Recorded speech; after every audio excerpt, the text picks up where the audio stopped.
गुरु ने कहा इसको चाहे 100 साल तक तुम इस गंगा जल में डुबा के रखो, ये पानी कभी भी गंगा जल नहीं हो सकता। चाहे उनके 100 जन्म बीत जाए, वे कभी भी निर्मल नहीं हो सकते, पवित्र नहीं हो सकते, ईश्वर का दरस उनको नहीं हो सकता, वे कभी पवित्र आत्मा नहीं हो सकते।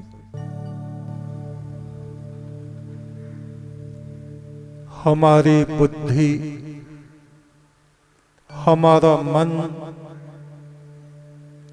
एक कमंडल की तरह है। कमंडल साधु लोग अपने हाथ में जिस पात्र को जल भरने के लिए रखते हैं,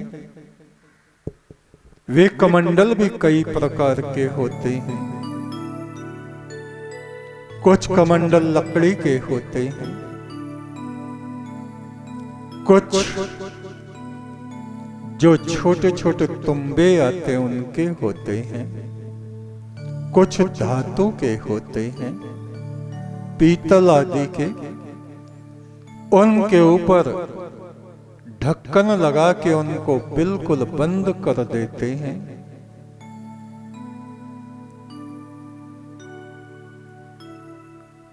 ये बुद्धि, ये हृदय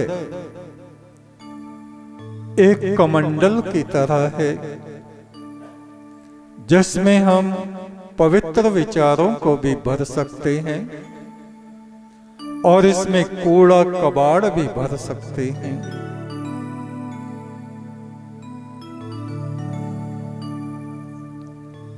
किसी साधु ने अपने शिष्यों को उपदेश देने के लिए एक दृष्टांत उनके सामने रखा। शिष्यों ने पूछा, गुरुदेव, ये हमारा जीवन, हमारा मन, हमारे विचार किस तरह से पवित्र हो सकते हैं?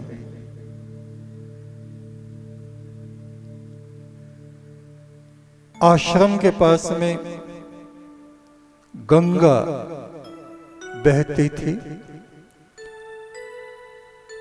उससे पहले छोटे छोटे गड्ढे थे, जिन गड्ढों में पानी सड़ गया था, दुर्गंध जिससे उठती थी। साधु ने कहा, इस कमंडल को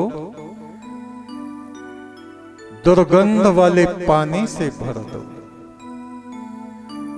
और इसके ऊपर ये ढक्कन अच्छी तरह से लगा दो, खुले नहीं। वैसा ही किया। अब साधु उस कमंडल को लेके गंगा के किनारे गए। वहां एक वृक्ष था पीपल का, जिसकी डालियां गंगा के ऊपर झुकी हुई थी। एक रस्सी कमंडल में बांधी और उस रस्सी को पीपल की एक डाल में बांध दिया और कमंडल को गंगा जी में डाल दिया।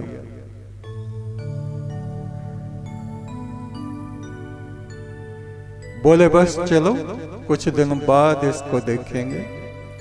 हो सकता है स्नान करते करते ये कमंडल और इसके भीतर भरा हुआ जल पवित्र हो जाए, गंगा जल में बदल जाए। शिष्यों ने कहा, गुरुदेव, ऐसा कैसे हो सकता है?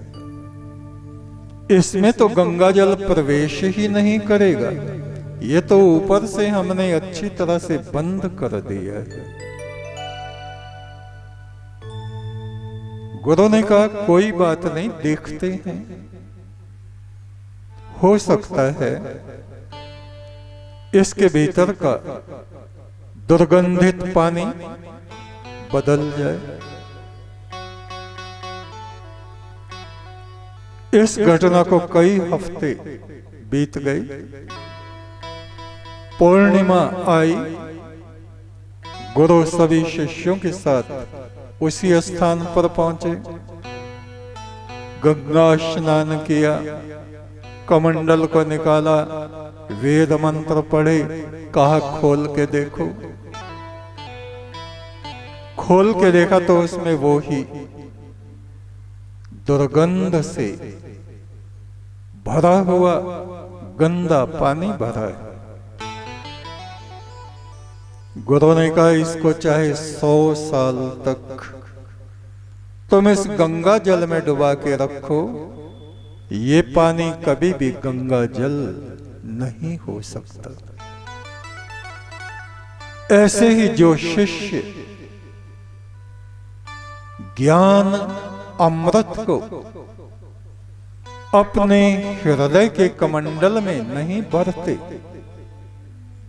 और भीतर जो दुर्गंध से भरा हुआ पानी है उसको बाहर नहीं फेंक देते, चाहे उनके 100 जन्म बीत जाए, वे कभी भी निर्मल नहीं हो सकते, पवित्र नहीं हो सकते, ईश्वर का दरस उनको नहीं हो सकता, वे कभी पवित्र आत्मा नहीं हो सकते। और आज ही इसी समय दुर्गंध से भरे इस पानी को पलट दो। ये पानी इस कमंडल को त्याग देगा और फिर इसको धुलो, क्योंकि बिना धुले अगर फिर से इसमें गंगा जल भरेंगे तो गंदे पानी का अंश इसमें है, वो गंगा जल को भी दूषित करेगा। इसको अच्छी तरह से साफ करो कमंडल को और गंगा जल भरो, तो ये हमेशा गंगा जल की पवित्रता को धारण किए रहेगा। इसी प्रकार से हमारा मन है, बुद्धि है, जीवन है। मेरे इस कमंडल में कूड़ा, कचरा और दुर्गंध से भरा पानी भरा हुआ है। हालांकि मैंने इस कमंडल को गंगा के बीचों बीच रखा हुआ है, गुरु की ज्ञान गंगा में मैंने इसको डुबा के रखा है, पर मन से अंधेरा, अज्ञान, दुर्गंध जाते नहीं। मेरा घर सूरज के उजियार में है, मगर क्योंकि मेरे दरवाजे चारों तरफ से बंद हैं, खिड़कियां बंद हैं, इसलिए सूरज की किरणें मेरे घर के भीतर आती नहीं हैं।